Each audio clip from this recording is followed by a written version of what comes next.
Hello everyone, good morning. I'm sorry I'm like 5 minutes late. So, most of you have joined us.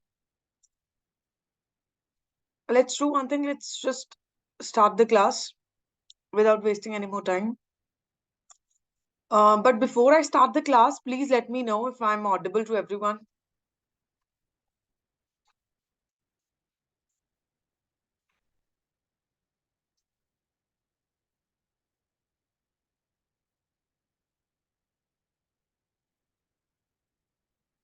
Good morning.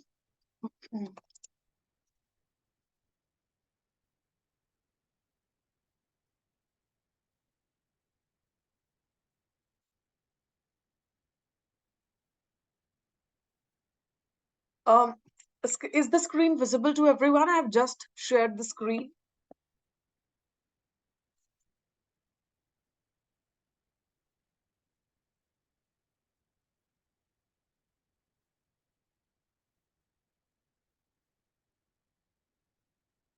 Okay.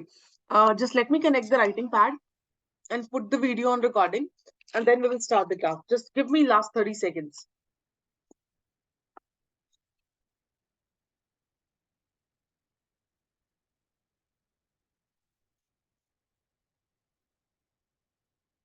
Okay.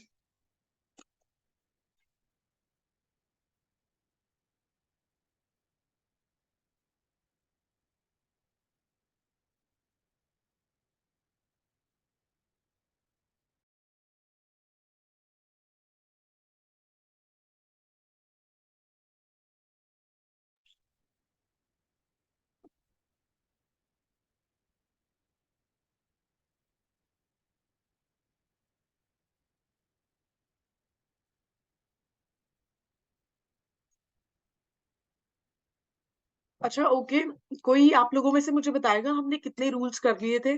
Can anyone please tell me where did we left in the last class?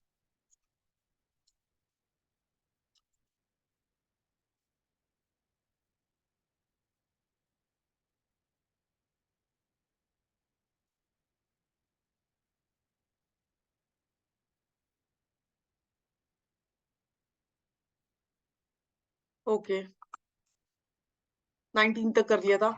अच्छा, tell me one more thing, अभी तक किसी को कोई problem, कोई confusion, कोई doubt?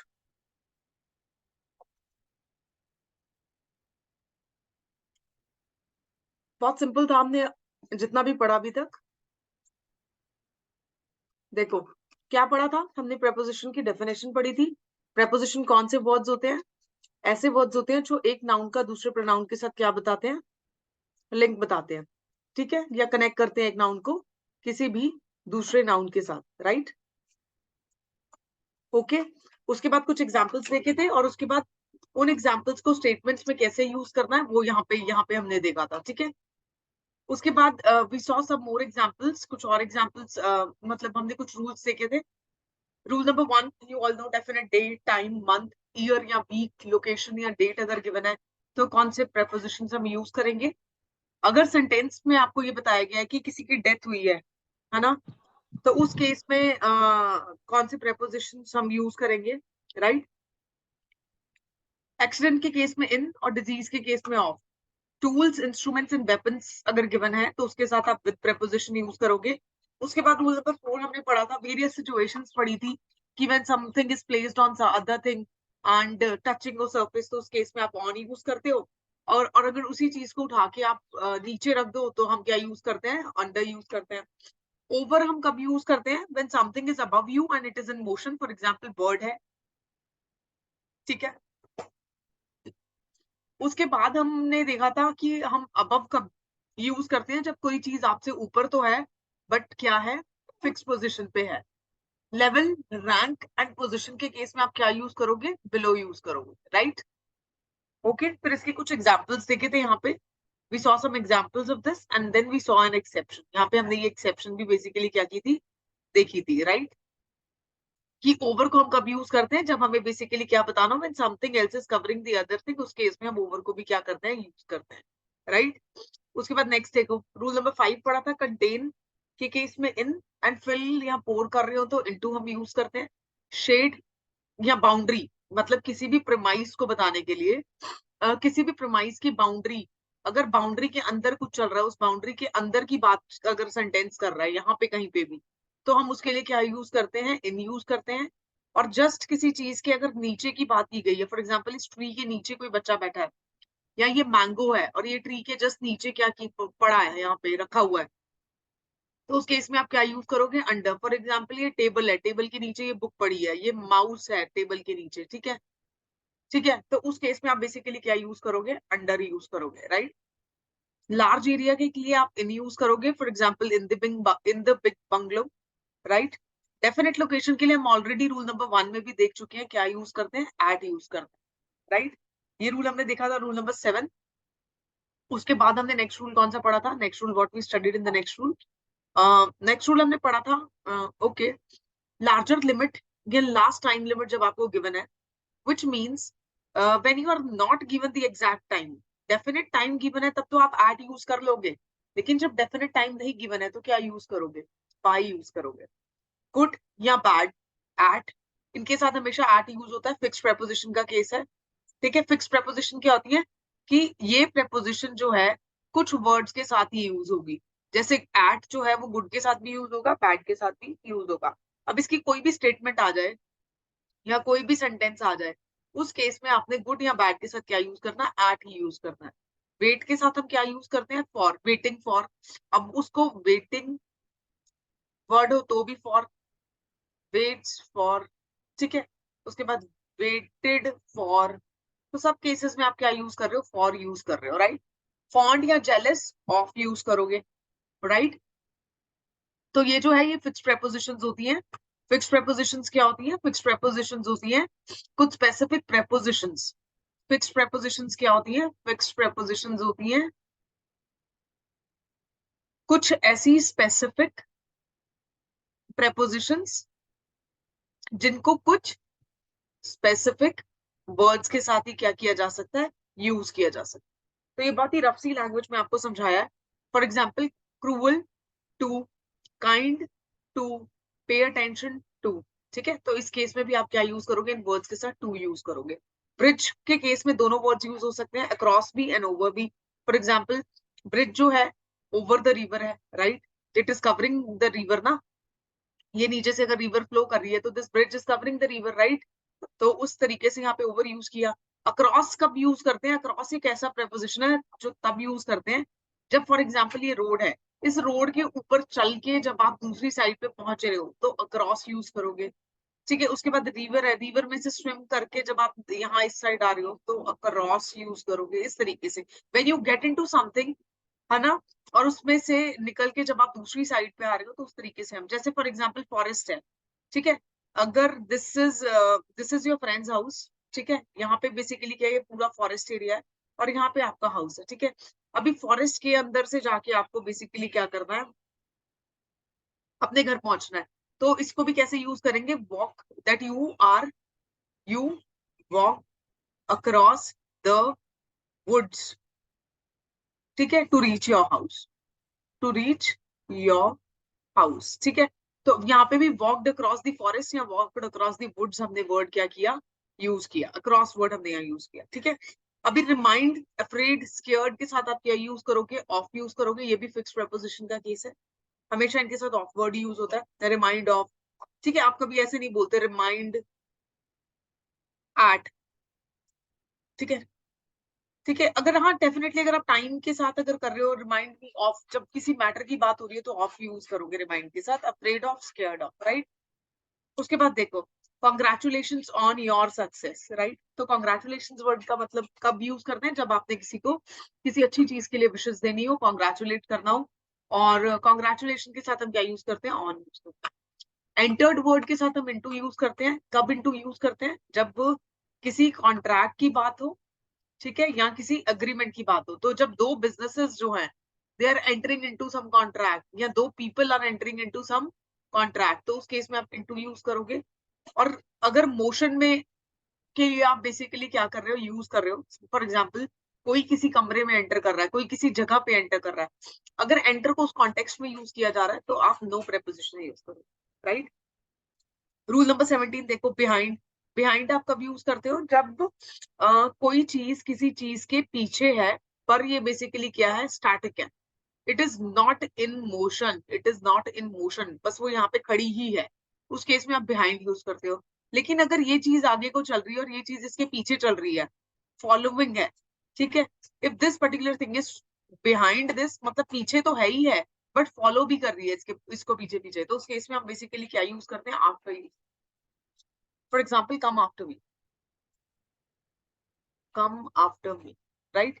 जैसे कि यहाँ everyone rain after the thief, ठीक है। क्वेरल वर्ड है, क्वेरल वर्ड के साथ दो प्रेपोजिशन यूज होती हैं, विद एंड ओवर, ठीक है। जब क्वेरल वर्ड का मतलब क्या होता है? लड़ाई करना, झगड़ना। जब आप किसी पर्सन के साथ लड़ रहे हो तो उस पर्सन के कॉन्टेक्स्ट में आप विद प्रेपोजिशन यूज करोगे। For example, he quarrelled with his wife. अब वाइफ इज जो है वो पर्सन है ना, तो पर्सन के साथ आप क्या यूज कर रहे हो? विद प्रेपोजिशन, क्वेरल्ड वर्ड के साथ, ठीक है।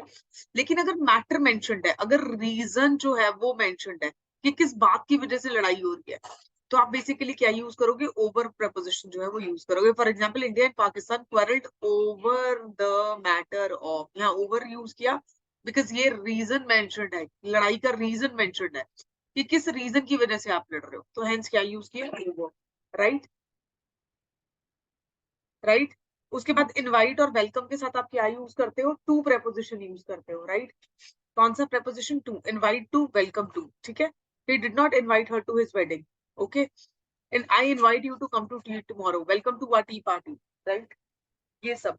और आई गेस 19 रूल तक हमने ऑलरेडी कर लिया था। आज we are suppose to start from rule number 20। See, it took us 10 minutes to revise 19 rules, ठीक है। तो 10 मिनट्स में हमने रिवीजन भी कर लिया और अब हम आगे क्लास को क्या करेंगे? शुरू करेंगे। तो आपने भी ऐसे ही, जब भी हम कोई स्पेसिफिक चैप्टर पढ़ रहे हैं, फॉर एग्जाम्पल अभी हम प्रेपोजिशन पढ़ रहे हैं, तो प्रेपोजिशन चैप्टर में आप क्या करोगे? जब भी आप प्रेपोजिशन चैप्टर, आज जब मैंने आपको क्लास में जो भी रूल्स कराने हैं 21 to whatever, up to whatever, जहां जहां तक भी हम पढ़ेंगे, वो तो आप डेफिनेटली जाके पढ़ोगे। बट देन यस, आप इससे पहले वाले 19 भी साथ साथ क्या करोगे? रिवाइज करो, ठीक है, ओके। और ये आपने हर क्लास में प्रैक्टिस करनी है, ये कि अगले रूल्स पढ़ने से पहले, नए रूल्स पढ़ने से पहले पुराने वाले 19 आप रिवाइज करोगे। उसके बाद 20 से, फॉर एग्जांपल आज हम 40 करते हैं, तो वो आप फिर उसके बाद क्या करोगे? वो भी आज आप रिवाइज करोगे। एंड कल जब हम थर्ड क्लास करेंगे प्रपोजिशन की, तो थर्ड क्लास में जो नए रूल्स पढ़ेंगे उनको पढ़ने से पहले आप ये दोनों क्या करोगे? फिर से रिवाइज करोगे। तो ये रिविजन जो है ये आपको करनी ही करनी है। There is no other way out, right. तभी चीजें याद रहेंगी, नहीं तो चीजें याद नहीं रहेंगी। अभी देखो नेक्स्ट क्या है, रूल नंबर 20, ओके।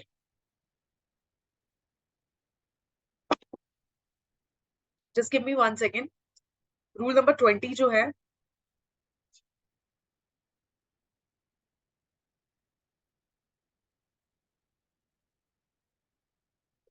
ओके,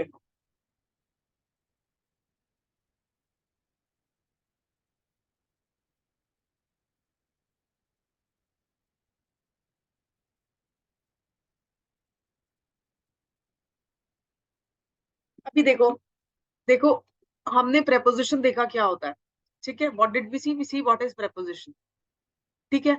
उसके बाद आपको ना मैंने प्रेपोजिशन की टाइप्स जो है वो नहीं कराई है, बिकॉज टाइप्स उतनी इंपॉर्टेंट नहीं है, और ना आपसे कभी डायरेक्टली पेपर में वो टाइप्स पूछेगा। आपके लिए जो जानना जरूरी है, आपके लिए जो जानना जरूरी है वो ये जानना जरूरी है कि टाइप्स में ना दो, मतलब जो भी प्रपोजिशन की टाइप्स हैं उनमें हम दो तरीके की प्रपोजिशन तो डेफिनेटली पढ़ने वाले हैं। फिक्स्ड प्रपोजिशन, ठीक है, और दूसरी हम पढ़ेंगे फ्रेजल प्रपोजिशन। ये दोनों वर्ड्स के बारे में आपको पता होना चाहिए, क्योंकि ये वर्ड जो है, ये वर्ड स्पेसिफिकली आपके सिलेबस में मेंशन्ड है, फिक्स्ड प्रपोजिशन, राइट। और फ्रेजल प्रपोजिशन भी आपको पता होना चाहिए कि फ्रेजल प्रपोजिशन क्या होता है। देखो, फिक्स्ड प्रपोजिशन हमने क्या पढ़ा था कि कोई भी ऐसा वर्ड या preposition, for example remind of, ठीक है, तो रिमाइंड के साथ ऑफ जो है हमेशा यूज होगा ही होगा। तो ऐसे वर्ड्स, ऐसे प्रपोजिशन, फॉर एग्जांपल ऑफ, जब एक स्पेसिफिक वर्ड के साथ डेफिनेटली यूज हो रहे हैं, उन पर्टिकुलर वर्ड्स को हम बेसिकली, उन पर्टिकुलर प्रपोजिशंस को हम क्या कहते हैं? Fixed preposition. क्योंकि हमें पता होता है कि ये वर्ड्स जो हैं कुछ कुछ स्पेसिफिक इंग्लिश के वर्ड्स के साथ हमेशा यूज होने ही हैं, राइट? ओके, तो इनको हम बेसिकली क्या बोलते हैं? Fixed preposition. For example congratulations, congratulations के साथ ऑन वर्ड, ठीक है, हमेशा ऑन ही यूज होगा, तो ये भी फिक्स्ड प्रेपोजिशन है। मतलब एक स्पेसिफिक वर्ड जो है ये वाला, वो हमेशा इस वर्ड के साथ क्या हो रहा है? यूज हो रहा है, तो ये क्या हो गया? फिक्स हो गया इसी के साथ, तो हेंस इसको क्या बोलेंगे? Fixed preposition, right? तो इसको सिंपल वर्ड्स में कैसे याद कर सकते हो? कोई भी ऐसा प्रेपोजिशन जो एक ही वर्ड के साथ फिक्स हो जाए, मतलब जब भी वो वर्ड यूज होगा उसके साथ वही प्रेपोजिशन यूज होगा। तो इसके साथ प्रेपोजिशन, इस वर्ड के साथ ये प्रेपोजिशन क्या हो गया है? फिक्स हो गया, इसलिए इसको क्या बोल रहे हैं? Fixed preposition. तो जब भी आप कॉन्ग्रेचुलेशन वर्ड यूज करोगे और रीजन आगे मेंशन करोगे, कॉन्ग्रेचुलेशन लिख के जब भी आप यहाँ पे क्या मेंशन करोगे? रीजन मेंशन करोगे कि आप किस चीज के लिए कॉन्ग्रेचुलेट कर रहे हो, तो आप कौन सा प्रेपोजिशन ऑन यूज करोगे? ऑन प्रेपोजिशन को क्या करोगे? यूज करोगे, राइट? ठीक है, तो ऐसे वर्ड्स, ऐसे प्रेपोजिशंस जो एक पर्टिकुलर वर्ड के साथ हमेशा फिक्स ही हो जाते हैं, उनको हम क्या बोलते हैं? Fix preposition, right? उसके कुछ केसेस हम प्रीवियस जो हमने रूल्स पढ़े हैं 1 to 19 तक, उनमें हम कुछ केसेस देख भी चुके हैं। लेकिन अभी हम जो कुछ चीजें देखने वाले हैं ना, वो हम देखने वाले हैं फ्रेजल प्रेपोजिशन के कॉन्टेक्स्ट में, ठीक है? फ्रेजल प्रेपोजिशन क्या होती है, अब आपको बता देती हूँ। देखो, फ्रेजल प्रेपोजिशन बेसिकली क्या होती है? प्रेपोजिशंस क्या है? ऐसे वर्ड्स हैं जो किसी भी नाउन को किसी भी दूसरे नाउन या प्रोनाउन के साथ क्या कर रहे हैं? कनेक्ट कर रहे हैं, यही है, ठीक है? अब इसमें आपने क्या चीज याद रखनी है? इसमें आपने एक चीज याद रखनी है कि फ्रेजल प्रेपोजिशंस जो है वो बेसिकली ऐसी प्रेपोजिशंस होंगी, ऐसी प्रेपोजिशंस होंगी जो बेसिकली क्या करेंगी? किसी ना किसी कंजंक्शन के साथ या किसी ना किसी एडजेक्टिव के साथ हमेशा लगी हुई होंगी, और बेसिकली उनको उनके साथ ही यूज किया जाएगा, ठीक है? तो अगर डेफिनेशन की फॉर्म में अगर मुझे इसको आपको बताना हो, late me just clear the board. Phrasal preposition को अगर मुझे डेफिनेशन की फॉर्म में आपको बताना हो, तो मैं क्या बताऊंगी कि फ्रेजल प्रेपोजिशन ऐसे वर्ड्स हैं, ऐसे वर्ड्स हैं जो basically work they work in conjunction with other words, जैसे कि एडवर्ब के साथ लग सकता है, जैसे कि नाउन के साथ लग सकता है, ताकि क्या बन जाए?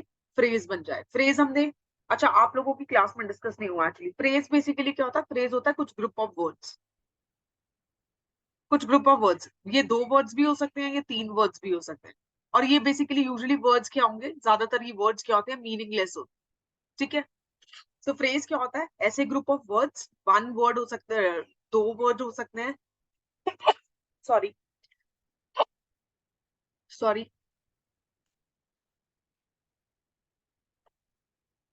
I am so sorry, I am not feeling well, but that's fine, right? तो फ्रेजेस हम पढ़ रहे थे। फ्रेजेस बेसिकली क्या होते हैं? फ्रेजेस देखो, कोई भी ऐसे वर्ड्स हो सकते हैं, ग्रुप ऑफ वर्ड्स मैंने बोला, तो 2 वर्ड्स या 3 वर्ड्स या 4 वर्ड्स, राइट?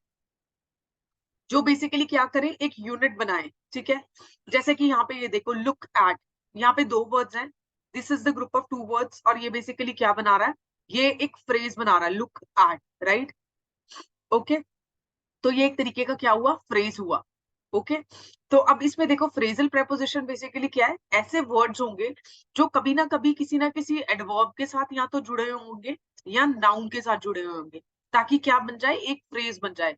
फ्रेज क्या होगा? कोई भी 2 वर्ड्स या 3 वर्ड्स या 4 वर्ड्स का ग्रुप होगा, ठीक है? जो यूजुअली बेसिकली क्या होता है? मीनिंगलेस होता है। कब तक मीनिंगलेस होता है? जब तक उसको सेंटेंस की फॉर्म में ना डाल दो आप, ठीक है? अब लुक एट व्हाट, अपने आप में ये मीनिंगलेस है, लेकिन जब मैं इसको एक सेंटेंस में डालूंगी, please look at the board, अभी आपको पता चल रहा है कि लुक एट कहाँ लुक एट करने को बोल रहा है, कहाँ देखने को बोल रहा है, राइट? तो इसी तरीके से ये बेसिकली क्या था? फ्रेज था, अपने आप में क्या था? मीनिंगलेस था, ठीक है? It was meaningless on its own, लेकिन जब इसको सेंटेंस में यूज किया तो ये क्या बन गया? मीनिंगफुल बन गया, ठीक है? तो ये होता है फ्रेज। और फ्रेजल प्रेपोजिशन क्या होती है? जब कोई भी फ्रेज, जब कोई भी प्रेपोजिशन, फॉर एग्जाम्पल यहाँ पे बेसिकली एट है, यहाँ पे एट है, वो किसी ना किसी एडवर्ब के साथ या नाउन के साथ या फॉर दैट मैटर एडजेक्टिव के साथ भी, लुक जो है, ठीक है, लुक बेसिकली क्या है? लुक इज अ वर्ब, देख रहे हो आप, ठीक है? तो वर्ब के साथ, एडवर्ब के साथ, नाउन के साथ, एडजेक्टिव के साथ किसी के साथ भी जब वो जुड़ जाती है, किसी भी वर्ड के साथ, फॉर एग्जाम्पल कंप्लेन के साथ ये टू जुड़ गया यहाँ पे, ठीक है, जुड़ जाती है और वो बेसिकली क्या बनाती है, ग्रुप ऑफ वर्ड बना देती है जो अपने आप में तो मीनिंगलेस है, बट अगर उसको किसी सेंटेंस में आप डालोगे तो क्या हो जाएगा, मीनिंगफुल हो जाएगा, ठीक है। आई होप ये सबको समझ में आया होगा। फ्रेजल प्रेपोजिशन की डेफिनेशन अगर समझ में आई है तो just give a thumbs up.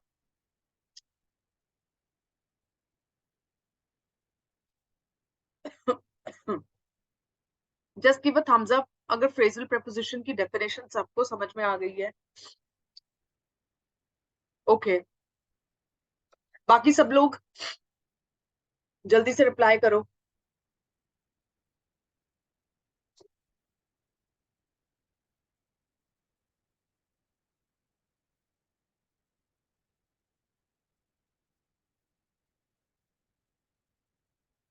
जो लोग क्लास को लाइव देख रहे हैं, I hope you guys are not sleeping and listening to me. If you guys are not sleeping and listening to me, kindly reply.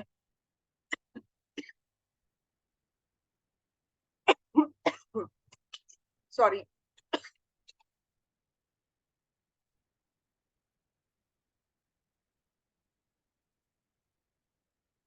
अभी कंफ्यूजन है I guess, है ना, किसी को कंफ्यूजन है तो मैं एक बार और एक्सप्लेन कर देती हूँ इसको, बहुत सिंपल वर्ड्स में करूंगी। देखो, आपके लिए जरूरी ये नहीं है कि आपको डेफिनेशन एज इट इज याद हो। यहाँ पे जरूरी ये है कि आपको फ्रेजल प्रेपोजिशन का मतलब पता हो, बहुत सिंपल वर्ड्स में, कि फ्रेजल प्रेपोजिशन क्या होती है। दोबारा से देख लो एक बार, फ्रेजल प्रेपोजिशन, ठीक है। फ्रेजल प्रेपोजिशन क्या होगी, ऐसी प्रेपोजिशन, ठीक है। अभी प्रेपोजिशन सबको पता है क्या है, कोई भी ऐसे वर्ड्स जो किसी भी नाउन को किसी भी दूसरे नाउन या प्रोनाउन के साथ क्या करते हैं, लिंक करते हैं, ठीक है। ये है प्रेपोजिशन। तो फ्रेजल प्रेपोजिशन क्या हुई, ऐसी प्रेपोजिशंस जो बेसिकली क्या करते हैं, कुछ कुछ वर्ड्स होते हैं, कुछ कुछ वर्ड्स, ये वर्ड क्या हो सकता है, नाउन हो सकता है, ये वो वर्ड एडवर्ब हो सकता है, ये वर्ड एडजेक्टिव हो सकता है, ये वर्ब भी हो सकता है। इनके साथ बेसिकली क्या हो जाती हैं, ये जब इनके साथ बेसिकली जुड़ जाती हैं ये वाले वर्ड्स, ये वाले प्रेपोजिशंस जब कुछ ऐसे वर्ड्स के साथ जो है वो जुड़ जाते हैं, तो वो बेसिकली क्या बना देते हैं, एक फ्रेज बना देते हैं, ठीक है। और फिर हम उस फ्रेज को बेसिकली क्या करते हैं, यूज करते हैं। कहाँ पे यूज करते हैं, सेंटेंस में यूज करते हैं, दैट्स इट। उसको हम फ्रेजल प्रेपोजिशन बोलते हैं। तो फ्रेजल प्रेपोजिशन बेसिकली क्या हुई, फ्रेजल प्रेपोजिशन हुई ऐसी प्रेपोजिशन जब वो इनमें से किसी भी वर्ड के साथ जुड़ के एक फ्रेज बनाएगी, और फ्रेज बनाने के बाद हम उस फ्रेज को कहाँ यूज करते हैं, सेंटेंस में। यूजुअली ये जो फ्रेज होता है इसका अपने आप में कोई मीनिंग नहीं होता है, ठीक है। और जब इसको सेंटेंस में यूज करते हैं तो क्या बन जाता है, मीनिंगफुल। जैसे अगर मैं यहाँ पे ये है, फॉर एग्जाम्पल अगर मैं आपको फ्रेजल प्रेपोजिशन का एक एग्जाम्पल दूं, फॉर एग्जाम्पल बिकॉज ऑफ। अब ये जो है ये एक प्रेपोजिशन है जो बेसिकली बिकॉज वर्ड के साथ बेसिकली क्या हुआ, जुड़ गया, राइट, जुड़ गया। बिकॉज क्या है, कंजंक्शन है, ठीक है। बिकॉज वर्ड के साथ बेसिकली क्या हुआ, जुड़ गया। What is because, because is conjunction, right. और इसके साथ जुड़ गया तो अब ये अपने आप में क्या बना, एक फ्रेज बन गया, यानी ये ग्रुप ऑफ वर्ड्स बन गया। फ्रेज क्या होता है, कुछ नहीं होता, ग्रुप ऑफ वर्ड्स होता है बस, ठीक है, जिसका कोई मतलब नहीं होता। फ्रेज क्या है, phrase is a group of words जो बेसिकली क्या है, मीनिंगलेस है, ठीक है। तब कब तक मीनिंगलेस है, जब तक उसको आप सिर्फ ऐसे यूज कर रहे हो। तो बिकॉज ऑफ का क्या मतलब है, इट इज मीनिंगलेस। तो अपने आप में फ्रेज बेसिकली क्या है, मीनिंगलेस है। ठीक है। और अगर इसको मैं सेंटेंस में यूज करूं, फॉर एग्जाम्पल मैं इसका सेंटेंस बना दूं, जैसे कि for example, I was not present in English class because of illness. अभी ये क्या हो गया, बिकॉज ऑफ को जब इस सेंटेंस में यूज किया तो अब आपको ये पूरी स्टेटमेंट समझ में आ रही होगी और इस पूरी बात का मतलब समझ में आ रहा होगा। हेंस ये अपने आप में जो मीनिंगलेस था, मीनिंगलेस ग्रुप ऑफ वर्ड्स था, अब वो क्या हो गया, मीनिंगफुल हो गया। I was not present in English class because of illness, right. अभी सबको फ्रेजल प्रेपोजिशन समझ में आया। फ्रेजल प्रेपोजिशन कुछ नहीं है, ऐसे प्रेपोजिशंस हैं जिनको आप नाउन, एडवर्ब, एडजेक्टिव, वर्ब या किसी कंजंक्शन के साथ बेसिकली क्या कर सकते हो, यूज कर सकते हो, ताकि क्या बन जाए, एक फ्रेज बन जाए, यानी एक ग्रुप ऑफ वर्ड्स बन जाए, ठीक है। ये ग्रुप ऑफ वर्ड्स जो बनेगा ये अपने आप में क्या होगा, मीनिंगलेस होगा, ठीक है, लेकिन जब आप इसको सेंटेंस में यूज करोगे तो ये क्या हो जाएगा, मीनिंगफुल हो जाएगा, right. I hope it is clear to everyone. Okay, चलिए फिर इसके बाद हम चलते हैं आगे। अब हमने टू टाइप्स ऑफ प्रेपोजिशन पढ़ ली जो आपके सिलेबस में एक्सप्लिसिटली मेंशन्ड है, phrasal preposition and fixed preposition, ठीक है। अब कुछ अलग से अगर आपको बुक्स में दिखता है फिक्स्ड प्रेपोजिशन तो डरना मत कि यार फिक्स्ड प्रेपोजिशन क्या होता है, फिक्स्ड प्रेपोजिशन तो कराया ही नहीं। Definition I have told you, rules में मैंने फिक्स्ड प्रेपोजिशन के बहुत सारे प्रेपोजिशंस के जो एग्जांपल्स हैं, रूल्स हैं, वो मेंशन किए हुए हैं, ठीक है। तो और फ्रेजल प्रेपोजिशन के भी किए हुए हैं, तो हम दोनों चीजों को पढ़ रहे हैं, ठीक है, ऐसा नहीं है कि हम नहीं पढ़ रहे हैं, राइट। अब रूल नंबर 20 देखो। रूल नंबर 20 जो है एक वर्ब है लुक, ठीक है। लुक के साथ ना आप वेरियस वेरियस प्रेपोजिशंस यूज करते हो, जैसे एट, फॉर, आफ्टर, इनटू, ठीक है। लेकिन लुक के साथ आप एट कब यूज करोगे, जब आप किसी को ये बोल रहे हो कि देखना है, जब आप किसी को डायरेक्ट कर रहे हो या किसी को बोल रहे हो कि यार यहाँ पे देख ले, ठीक है। तो जब देखने के कॉन्टेक्स्ट में, कुछ सी करने के कॉन्टेक्स्ट में आप लुक को यूज कर रहे हो वर्ड को, तो आप उसके साथ हमेशा एट प्रेपोजिशन जो है वो यूज करोगे। ये जो ब्रैकेट में मैंने यहाँ पे वर्ड्स दिए हुए हैं, ये सिर्फ क्लूज दिए हुए हैं ताकि आपको याद रहे कि लुक के साथ हम एट तभी यूज करेंगे जब स्टेटमेंट में कुछ ऐसा मेंशन्ड है कि कोई कहीं पे देख रहा है या कोई कहीं पे देखना चाह रहा है या कोई किसी को देखने के लिए बोल रहा है, राइट। तो उस केस में हम क्या यूज करते हैं, सी, जब ऐसी पर्टिकुलर सिचुएशन हो सेंटेंस में जहां पे किसी को कहीं पे देखने के लिए बोला जा रहा है, तो हम लुक के साथ एट प्रेपोजिशन को यूज करते हैं। For example, please look at the board, right, right. उसके बाद देखो, लुक के साथ हम फॉर कब यूज करते हैं, जब हम कुछ ढूंढ रहे हैं। If we are trying to find something, आपका कुछ गुम गया है, you have lost something and you are trying to find something, तो उस केस में आप लुक वर्ड के साथ कौन सा प्रेपोजिशन यूज करते हो, for preposition. For example, he is looking for the car keys, looking for the car keys. Look at the board, ये लुक एट जो है वो देखने, सी के कॉन्टेक्स्ट में यूज हुआ, यहाँ पे क्लू गिवन है, ठीक है। जब आप कुछ ढूंढ रहे हो, when you are trying to find something, you will use for with look, जैसे यहाँ पे लुक के साथ फॉर यूज किया, ठीक है। लुक आफ्टर, जब आप किसी की देखभाल कर रहे हो, when you are taking care of someone, तो उस केस में आप लुक आफ्टर करोगे, please look after my son, ठीक है। Please look after my mother, please look after your mother, या please look after your health, right. तो जब भी आप किसी को केयर करने के कॉन्टेक्स्ट में लुक वर्ड को यूज करोगे, आप उसके साथ क्या यूज करोगे, आफ्टर प्रेपोजिशन यूज करोगे। लुक इनटू, लुक इनटू हम कब यूज करते हैं, जब कुछ भी इन्वेस्टिगेशन जैसा जो है वो बेसिकली क्या बताना हो, आपको किसी को बताना हो। For example, the officer is looking into the matter, right. तो यहाँ पे जब भी कुछ इन्वेस्टिगेशन के कॉन्टेक्स्ट में होगा, कोई किसी चीज की छानबीन कर रहा है, कोई किसी चीज की इन्वेस्टिगेशन कर रहा है, somebody is looking into the matter, कोई उस मैटर को देख रहा है कि क्या चल रहा है उस मैटर में, ठीक है। तो उस केस में हम बेसिकली कौन सा प्रेपोजिशन यूज करते हैं, हम उस केस में लुक इनटू मैटर जो प्रेपोजिशन है उसको बेसिकली क्या करते हैं, यूज करते हैं, राइट। अब देखो, कंप्लेंट, कंप्लेंट रूल नंबर 21 है, आई गेस ये सबको समझ आया होगा, ठीक है, सिंपल था। इसमें सिर्फ ये बताया गया कि एक वर्ड है लुक, ठीक है, उसके साथ कुछ प्रेपोजिशंस यूज होते हैं, जैसे at, for, after, into. At कब यूज करोगे, जब देखने के कॉन्टेक्स्ट में मेंशन्ड होगा। फॉर कब यूज करोगे, जब फाइंड करने के कॉन्टेक्स्ट में है। आफ्टर, जब टेकिंग केयर के कॉन्टेक्स्ट में है। और इनटू, जब इन्वेस्टिगेशन के context, right. I hope it is clear to everyone. Rule number 21 देखो। रूल नंबर 21 बेसिकली क्या कह रहा है, एक वर्ड को यहाँ पे मेंशन कर रहा है, कंप्लेंट। अभी कंप्लेंट का मतलब क्या होता है, when you are complaining about something, कुछ किसी भी चीज की शिकायत करना बेसिकली, उसको कंप्लेंट बोलते हैं। अब कंप्लेंट वर्ड के साथ भी हम बहुत सारे प्रेपोजिशंस यूज करते हैं, for example to, for example against, for example about, ठीक है। अभी जो कंप्लेंट वर्ड है उसके साथ हम बेसिकली टू प्रेपोजिशन कब यूज करते हैं, देखो, एक पर्टिकुलर स्टेटमेंट गिवन है, ठीक है, यहाँ पे एक पर्टिकुलर इंसान और ये दूसरा इंसान, राइट, ठीक है। अब ये इंसान क्या करना चाहता है, सपोज इसके घर पे कुछ वाटर इश्यूज हैं, ठीक है, कुछ वाटर को लेके इश्यूज हैं, सप्लाई नहीं आ रही है या जो भी, ठीक है। अब this person wants to make complaint about this water issue. अब इसको किसको कंप्लेंट करनी है, किसी अथॉरिटी को कंप्लेंट करनी पड़ेगी कि हमारे घर पानी का प्रॉब्लम है, या हमारे यहाँ पाइपलाइन का प्रॉब्लम है, या वाटर सप्लाई का प्रॉब्लम है। तो this person will have to complain to some authority, अब जिस अथॉरिटी को बेसिकली कंप्लेंट करनी है, अगर वो अथॉरिटी स्टेटमेंट में मेंशन्ड है, तो आप क्या यूज करोगे कंप्लेंट वर्ड के साथ? टू प्रेपोजिशन को यूज करो। जैसे मैंने यहाँ लिखा है, किसी को करना, किसी की कंप्लेंट जब करनी है, किसी को करना, ठीक है, जिसको आप कंप्लेंट कर रहे हो, ठीक है, जब किसी अथॉरिटी को आप कंप्लेंट कर रहे हो, अगर वो अथॉरिटी जो है वो सेंटेंस में मेंशन्ड है, तो आप कंप्लेंट के साथ कौन सा प्रेपोजिशन यूज करोगे? To. For example, you can make a complaint to ADC, ADC assistant district collector, ठीक है, you can make a complaint to ADC about this irregularity. अभी यहाँ complaint to ADC, ADC is the authority जिसको complaint करनी है, hence the authority in the statement is mentioned. तो जब वो अथॉरिटी मेंशन्ड है जिसको कंप्लेंट करनी है, तो कंप्लेंट वर्ड के साथ कौन सा प्रपोजिशन यूज करोगे? टू यूज करो, राइट? अब देखो, अब यही वापस इस एग्जाम्पल पे चलते हैं, ठीक है, ये पर्सन है, ठीक है, और ये दूसरा पर्सन है, राइट?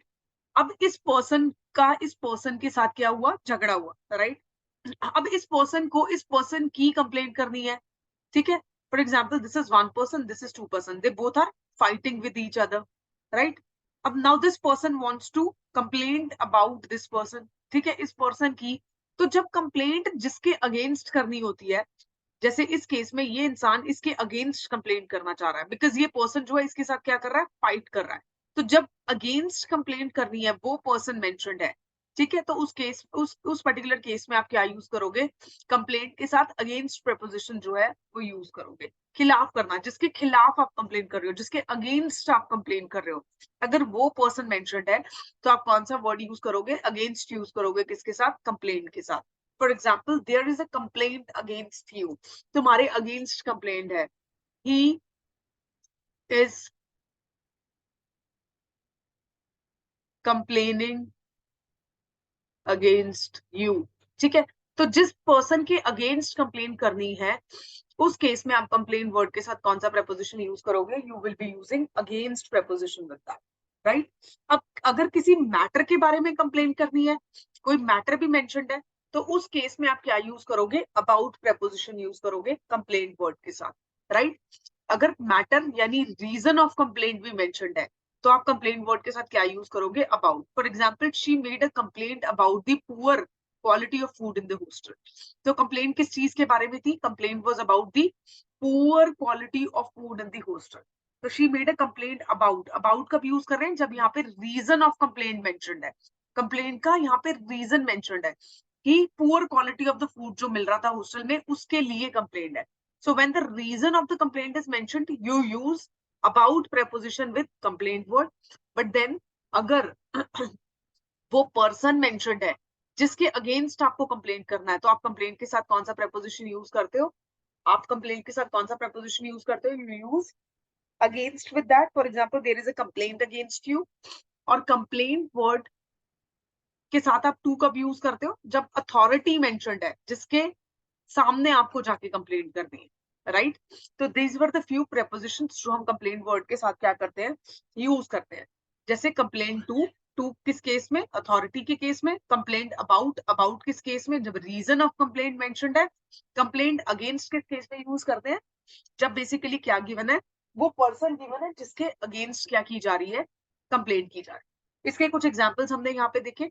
अब मैंने क्या किया, आपको इन तीनों का डिफरेंस समझाने के लिए ये सारे वर्ड्स को to, against, about, complaint word के साथ एक ही एग्जाम्पल में यूज किया। देखो ये एग्जाम्पल, देखो इसमें सारे वर्ड्स यूज चाहिए, ठीक है? यहाँ पे देखो, the students complain to principal, complaint के साथ टू कब यूज किया? जब यहाँ पे अथॉरिटी मेंशन्ड है, जिसको कंप्लेंट करने वाले हो आप। The students complained to principal, किसके अगेंस्ट? टीचर के अगेंस्ट, अगेंस्ट द टीचर। तो यहाँ पे वो पर्सन भी मेंशन्ड है, ठीक है, तो अगेंस्ट कब यूज किया? जब पर्सन मेंशन्ड है, जिसके अगेंस्ट कंप्लेंट है।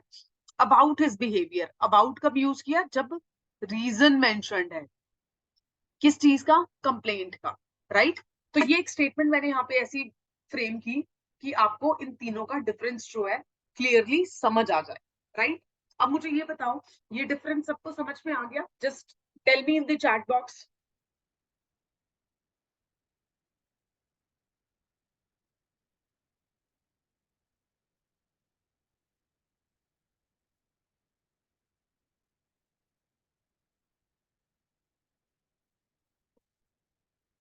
Just let me know so that we can move ahead, because ये रूल बहुत सिंपल था, ठीक है?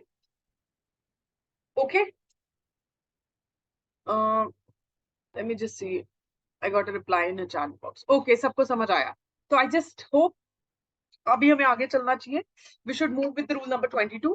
रूल नंबर 22 देखो, अब रूल नंबर 22 बहुत सिंपल है। इसमें ये क्या बोल रहा है, देखो बहुत बार ऐसा सिचुएशन होती होगी जब आपसे कोई ना कोई इंसान टाइम पूछता होगा, ठीक है?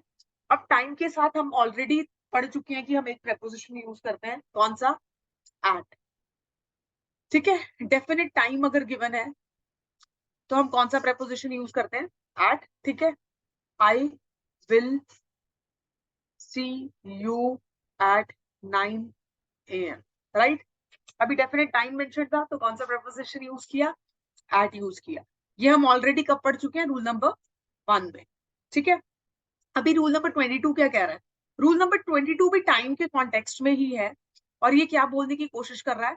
ये बोल रहा है कि जब आपसे कोई टाइम पूछ रहा है, ठीक है, when somebody is asking time from you, और आप अपनी खुद की रिस्ट वॉच में टाइम देख के बता रहे हो, ठीक है, आपने जो घड़ी पहनी हुई है हाथ में, उसमें अगर आप टाइम देख के बता रहे हो, उस केस में time according to your watch अगर आप बता रहे हो तो आप क्या यूज करोगे? बाय प्रेपोजिशन यूज करोगे। For example, it is 10 minutes to 12 bye my watch. आप अपनी खुद की वॉच में जब देख के बता रहे हो टाइम, तो आप क्या, कौन सा प्रेपोजिशन यूज करोगे? बाय माई वॉच, बाय आपकी खुद की घड़ी के लिए। लेकिन अगर आप किसी और की time according to the others watch, अगर आप किसी से टाइम पूछ रहे हो, if you are asking time from somebody else, तो उस केस में आप बेसिकली क्या यूज करोगे? In preposition. What is the time in your watch? यहाँ पे आप किसी और से उसकी वॉच में टाइम पूछ रहे हो, ठीक है? तो जब किसी और से उसकी उसकी घड़ी में, उसकी वॉच में टाइम पूछ रहे हो तो इन प्रेपोजिशन यूज करोगे टाइम के साथ। लेकिन अगर अपनी घड़ी में टाइम देख के बेसिकली बता रहे हो तो आप कौन सा प्रेपोजिशन यूज करोगे? By preposition, right? तो ये भी बहुत सिंपल सा रूल था, इसमें दो ही चीजें थी टाइम से रिलेटेड। क्या? नंबर 1, एक किसी ने आपसे टाइम पूछा, somebody came to you and asked you for the time, और आपने अपनी घड़ी में टाइम देख के बताया, तो क्या आपने किया? बाय प्रेपोजिशन यूज किया। लेकिन अगर आप जा रहे हो और किसी और से टाइम पूछ रहे हो कि क्या टाइम हुआ यार तेरी घड़ी में, तो उस केस में आप टाइम इन यूज करोगे, right? Okay, what is the time by, what is the time in your watch, ठीक है, राइट? तो इस तरीके से आप बेसिकली क्या करोगे? टाइम के साथ प्रपोजिशंस यूज करोगे, बाय और इन, राइट? बहुत सिंपल रूल था, इसमें कुछ ऐसा ज्यादा समझने के लिए था नहीं। तो इसमें तीन चीजें हमने देख ली आज। डेफिनेट टाइम के केस में हम एट भी यूज करते हैं, बाय और इन भी यूज करते हैं, राइट? और वो कब कब यूज हो रहा है? जब आप अपनी घड़ी में टाइम देख के बता रहे हो या किसी और से पूछ रहे हो, तो क्या यूज करोगे? आप यूज करोगे इन, राइट? ओके, अब देखो rule number 23। Rule number 23 basically क्या है? कुछ वर्ड्स ऐसे गिवन है, उनको कहाँ कहाँ यूज करना, उन प्रेपोजिशंस को, वो बताया गया है, ठीक है?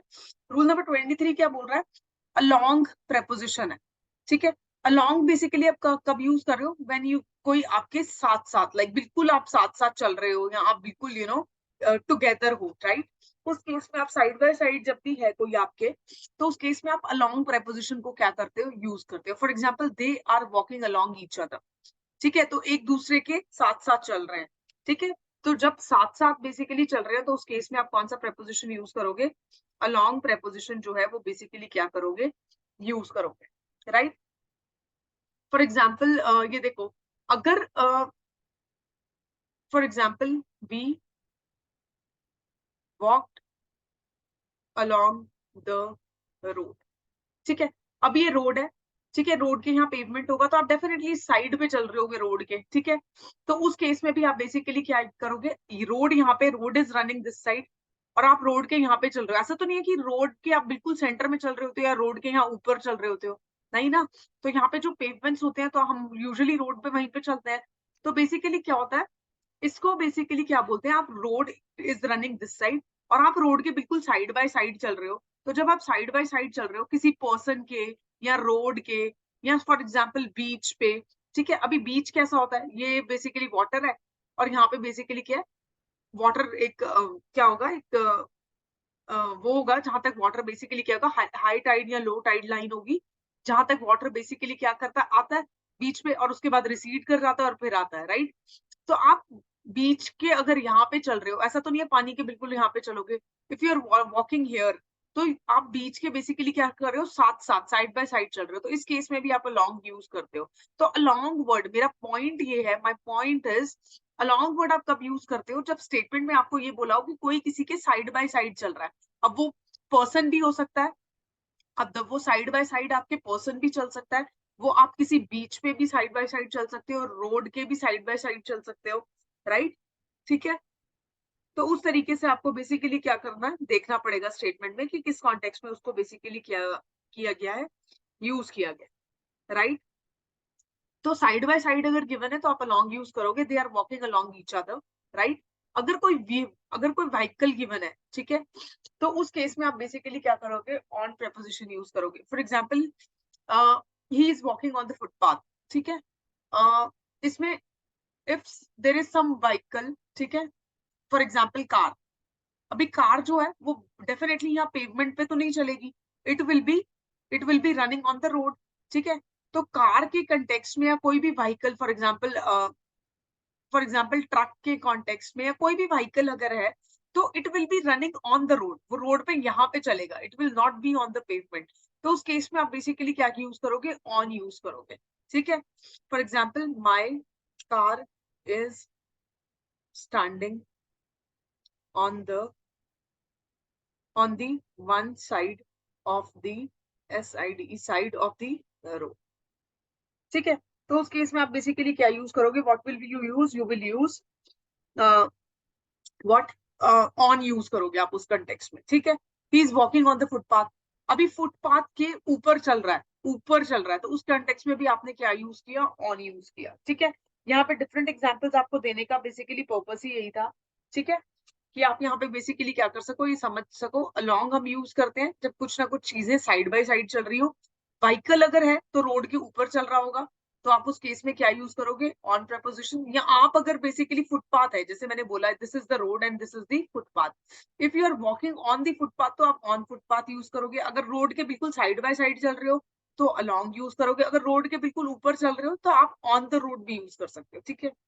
ठीक है, जैसे मैं बोलूं, I am standing on the road, मैं सड़क के ऊपर खड़ी हूँ, ठीक है? तो सड़क के ऊपर खड़ी हूँ, उस केस में आपने ऑन यूज किया, राइट? वॉक के केस में आपको बता चुकी हूँ, अलोंग यूज करेंगे। For example, this is the beach, और बीच के आप बिल्कुल साइड पे चल रहे हो, तो you are just walking along this beach, या walking along the road, right? तो अलोंग एंड ऑन का यूसेज जो था वो इस तरीके से था, ठीक है? I hope it is clear to everyone, ठीक है? बहुत सिंपल है। अलोंग हम कब यूज करते हैं, जब कोई चीज, कोई पर्सन हो, कोई पर्सन आपके साइड बाय साइड चल रहा है, या आप किसी चीज के साइड बाय साइड चल रहे हो, चाहे वो बीच है, चाहे वो बेसिकली सड़क है। लेकिन जब कोई व्हीकल की रोड के ऊपर होगा, या आप सड़क के बिल्कुल ऊपर चल रहे हो, या फुटपाथ के ऊपर चल रहे हो, उस केस में आप ऑन प्रपोजिशन क्या करोगे, यूज करोगे। ये कुछ एग्जाम्पल्स जो है यहाँ पे बेसिकली क्या है, गिवन है। So this was rule number 23। Rule number 24 देखो, 24 का मतलब बेसिकली क्या होता है, सफर। सफर, यहाँ पे दो वर्ड्स गिवन है 24 रूल नंबर में। Number 1 is suffer and number 2 is because, ठीक है? यहाँ पे जो रूल है, यहाँ पे जो वर्ड है सफर, सफर का मतलब क्या होता है, when you are suffering from something, किसी चीज से जब आप क्या कर रहे हो, किसी चीज से जब आप बेसिकली क्या कर रहे हो, when you are experiencing something unpleasant, कुछ बहुत गंदा आप फेस कर रहे हो, या कुछ बहुत, है ना, वर्स्ट सिचुएशन में हो, तो सफरिंग उस पर्टिकुलर सेंस में यूज करते हैं वर्ड। तो किस चीज से, सफर के साथ एक हमेशा प्रेपोजिशन यूज होता है, that is from, suffer from, she is suffering from fever, ठीक है? तो क्या हो गया, she is suffering from fever. जैसे कि एक और एग्जांपल देखो, my work is suffering as the result of problems at home, ठीक है? तो यहाँ my work is suffering, my work is suffering as the result of, तो एक और प्रेपोजिशन जो इसके साथ यूज हो रहा है वो as the result, reason mentioned है। तो जब रीजन मेंशन्ड है तो यहाँ पे आप apart from this as the result भी यूज कर सकते हो, ठीक है?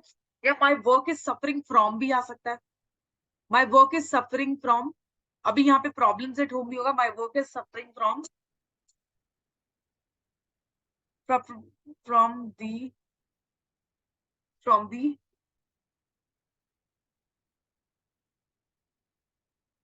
inefficiency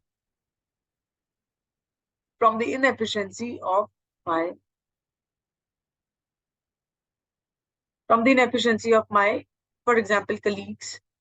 ठीक है, this is not the appropriate statement, random एक स्टेटमेंट हमने उठाई और उसकी वजह से हमने इसको बेसिकली क्या किया, बना दिया. ठीक है, बट आपको समझने की ये जरूरत है कि सफर के साथ आप एक जो प्रपोजिशन यूज करते हो, जब कुछ ना कुछ रीजन मेंशन्ड है, आप कौन सा यूज करते हो, फ्रॉम यूज करते हो, right. Okay okay, I just hope it is clear. ठीक है, अभी देखो बिकॉज मैंने आपको पहले भी एग्जांपल दिया था, बिकॉज के साथ हम ऑफ यूज करते हैं. ठीक है, because she suffered because of asthma.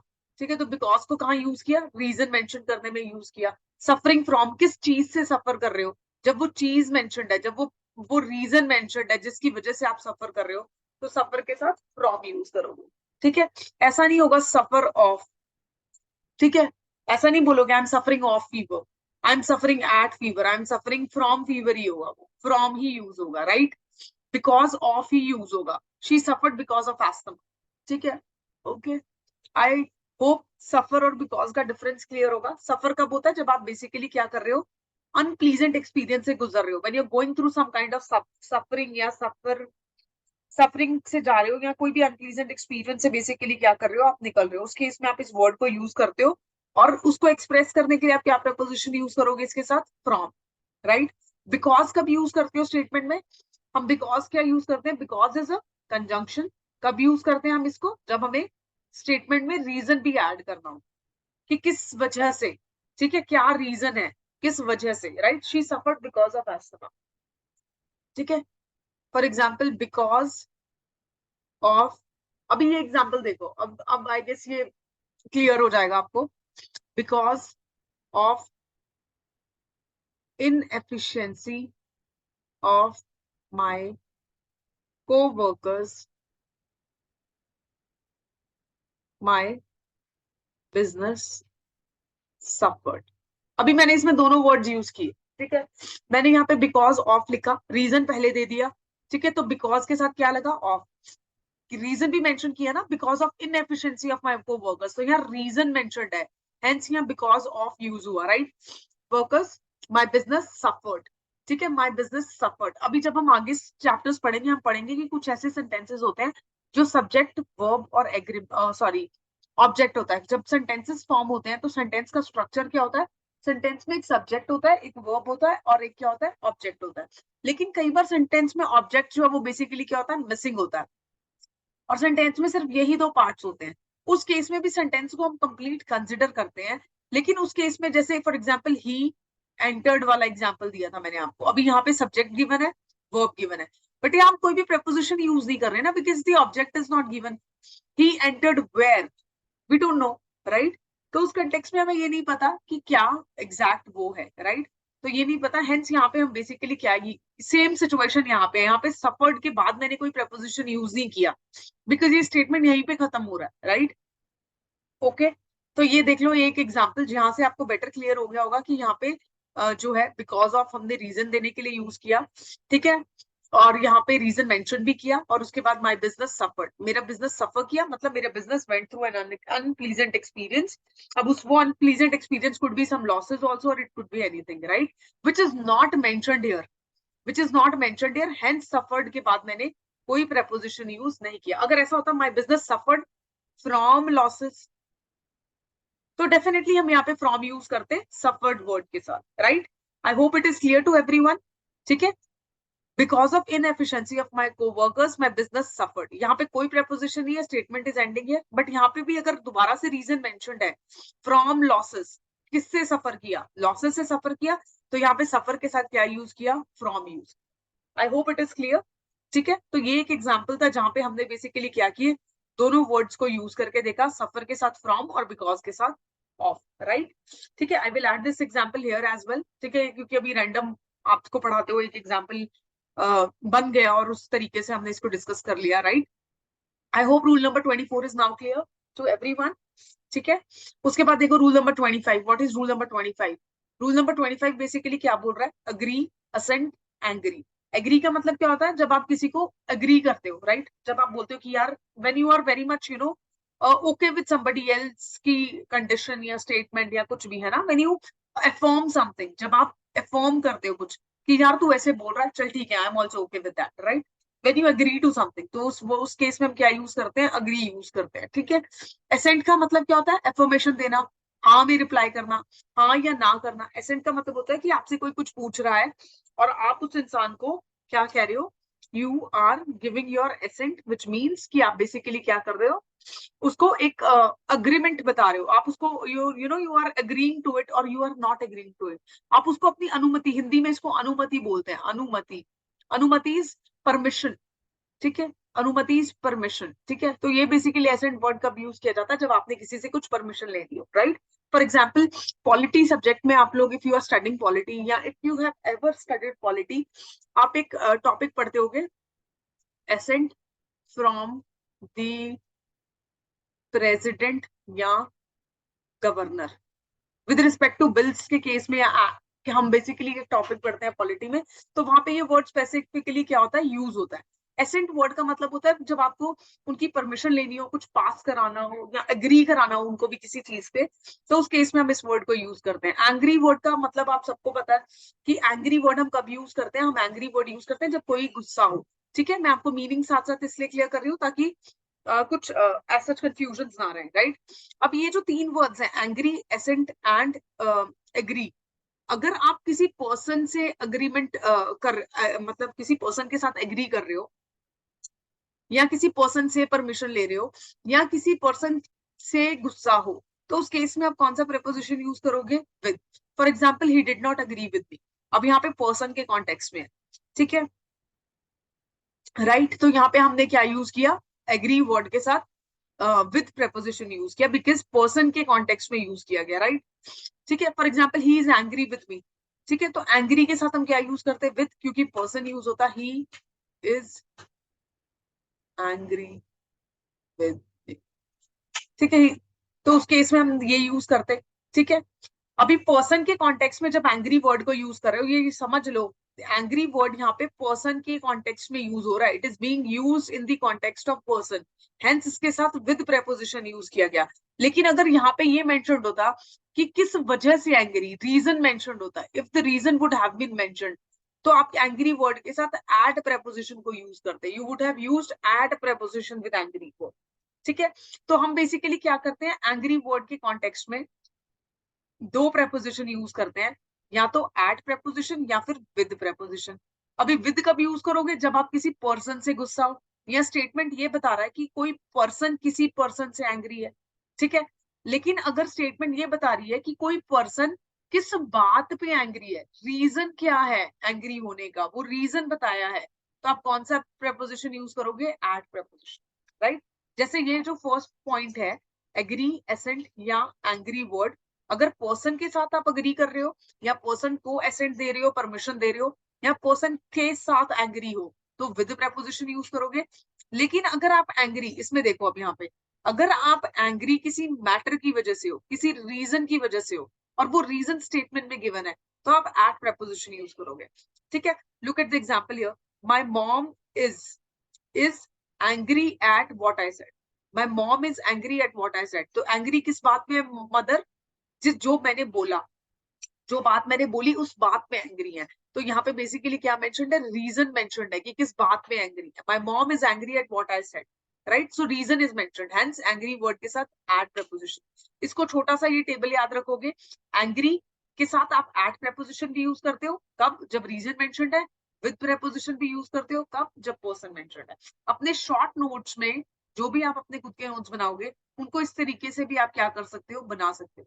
For example, आगे देखो, अभी एंग्री, एग्री और एसेंट वर्ड के साथ देखो, अब ये दो केसेस बनते हैं, ठीक है? अग्री वर्ड का, दूसरा यहाँ पे देख लेते हैं एसेंट वर्ड का, और तीसरा कौन सा बनता है? Angry word. ये तीन वर्ड्स की हम बात कर रहे हैं, ठीक है? और तीनों वर्ड्स में हम दो चीजों की बात कर रहे हैं। एग्री जब आप पर्सन के साथ कर रहे हो या मैटर के साथ कर रहे हो, ठीक है? एंग्री जब आप पर्सन के साथ हो या वो मैटर मेंशन्ड है, वो रीजन मेंशन्ड है जिस वजह से आप बेसिकली क्या हो? एंग्री हो। और एसेंट जब आप किसी इंसान को दे रहे हो, किसी पर्सन को परमिशन दे रहे हो या एसेट दे रहे हो, या किसी मैटर पे दे रहे हो, ठीक है। तो ये 3 केसेस बनते हैं 3 वर्ड्स के कॉन्टेक्स्ट में, ठीक है। तो जब आप बेसिकली अग्री कर रहे हो किसी पर्सन के साथ, तो कौन सा प्रेपोजिशन यूज करते हो? With. For example, he did not agree with me, ठीक है। अगर मैटर के कॉन्टेक्स्ट में यूज कर रहे हो या किसी आइडिया या किसी प्रपोजल के कॉन्टेक्स्ट में यूज कर रहे हो, तो क्या यूज करोगे? टू, ठीक है। फॉर एग्जाम्पल, पर्सन के कॉन्टेक्स्ट में एग्जाम्पल देखो, ही did not agree with me, right. और मैटर के कॉन्टेक्स्ट में, he did not agree to my opinion, ठीक है। तो यहाँ पे opinion, proposal, idea, या he did not agree to my proposal, ठीक है। तो जब यहाँ पे मैटर, प्रपोजल या आइडिया अगर गिवन है, तो उस केस में आप कौन सा प्रेपोजिशन यूज करोगे अग्री वर्ड के साथ? टू।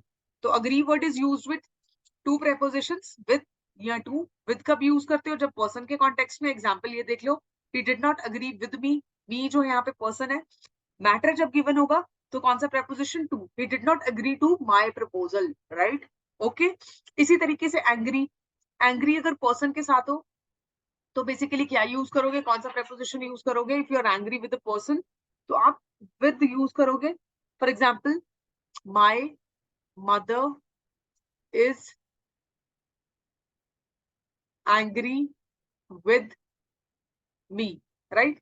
अगर रीजन मेंशन्ड है, my mother is angry at what I said, ठीक है। तो एंग्री वर्ड के साथ कौन से दो प्रेपोजिशंस यूज किए? विद यूज किया, ठीक है। और दूसरा कौन सा यूज कर रहे हो आप? एट यूज कर रहे हो। एट कब यूज कर रहे हो? जब रीजन गिवन है एंग्री होने का। और विद कब यूज कर रहे हो? जब पर्सन जो है वो मेंशन्ड है, ठीक है। उसके बाद देखो एसेंट वर्ड, एसेंट वर्ड के साथ भी हम दो प्रेपोजिशन यूज करते हैं। एसेंट वर्ड के साथ आप अगर पर्सन के कॉन्टेक्स्ट में है तो विद प्रेपोजिशन यूज करोगे, ठीक है। और अगर मैटर के कॉन्टेक्स्ट में है तो आप क्या यूज करोगे? कौन सा प्रेपोजिशन यूज करोगे? यू विल यूज टू, ठीक है। For example, the governor gave assent to the bill, matter given है जिसके लिए परमिशन दी, तो assent to the bill, right, okay, ठीक है। तो इस तरीके से आप ये बेसिकली वर्ड्स जो है वो बेसिकली क्या कर सकते हो? यूज कर सकते हो, ठीक है, ओके। आई होप ये रूल सबको क्लियर हुआ होगा, ठीक है। एक आज के लिए एक लास्ट रूल बेसिकली क्या करेंगे, यूज करेंगे, ठीक है, पढ़ेंगे आज के लिए, ठीक है। देखो अब लास्ट रूल बेसिकली क्या है? What is the last rule? This is rule number 26। Rule number 26 basically क्या है? नो वर्ड है। नो का मतलब क्या होता है? जानना। When you are trying to know something या कुछ जानने की कोशिश कर रहे हो, तो वो उसको हम बेसिकली क्या बोलते हैं? नो। नो के साथ आप दो प्रेपोजिशन यूज करते हो, to and for, right. Know के साथ आप टू प्रेपोजिशन कब यूज करते हो?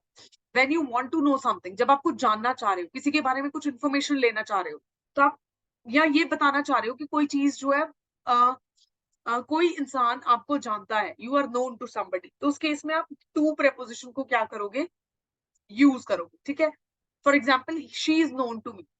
अभी नोन के साथ टू कब यूज किया गया? जब आपको ये बताना है, जब आप कुछ जानना चाह रहे हो या कुछ चीजें आपको पता है या किसी इंसान को आप जानते हो, ये चीज को अगर आपको एक्सप्रेस करना है, तो आप क्या यूज करोगे? नो वर्ड के साथ टू प्रेपोजिशन को क्या करोगे? यूज करोगे, राइट। इसी तरीके से नो वर्ड के साथ आप फॉर यूज करोगे कब? जब आप ये बता रहे हो कि कोई चीज बहुत फेमस है। For example, Agra is known for Taj Mahal. अब ताजमहल इज फेमस, तो किसी फेमस चीज के कॉन्टेक्स्ट में अगर नोन वर्ड यूज हुआ है, तो आप फॉर प्रेपोजिशन को क्या करोगे? यूज करोगे, right, okay. For example, India is known for its diverse culture, ठीक है। तो नोन के साथ फॉर कब यूज किया? जब हमने कोई फेमस चीज के बारे में, डाइवर्स कल्चर के लिए जाना जाता है इंडिया, तो नोन के साथ हमने फॉर कब यूज किया? जब हम उसको किसी फेमस चीज को बताने के लिए यूज करें कि किस चीज के लिए जाना जा रहा है, it is known for what, right.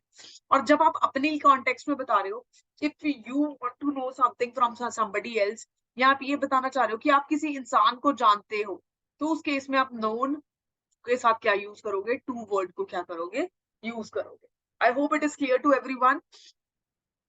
I hope ये रूल नंबर 26 भी सबको बेसिकली क्या होगा, क्लियर होगा. ठीक है.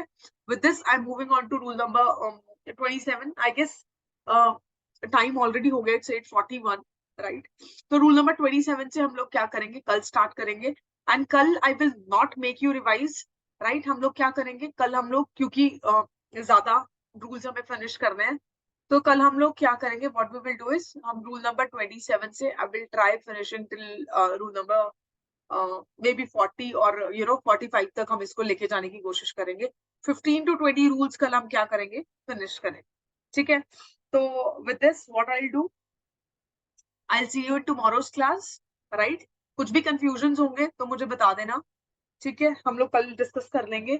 और कल हम लोग करेंगे रूल नंबर 27 से रूल नंबर 45 तक, right. We will try finishing all rules to, right, या मे बी 50 तक, that just depends.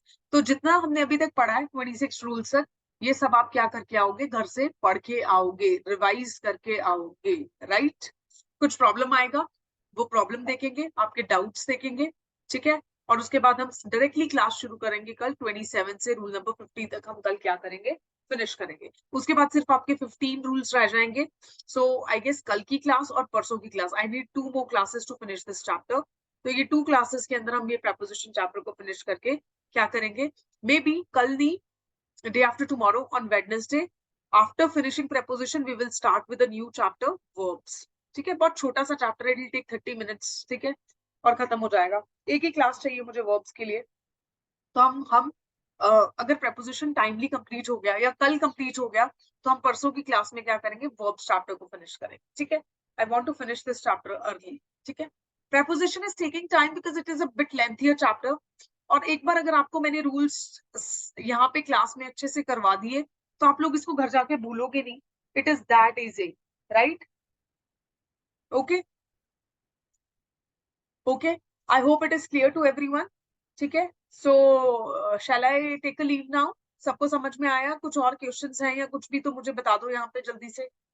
Else else हम लोग कल रूल नंबर 27 से शुरू करेंगे, राइट.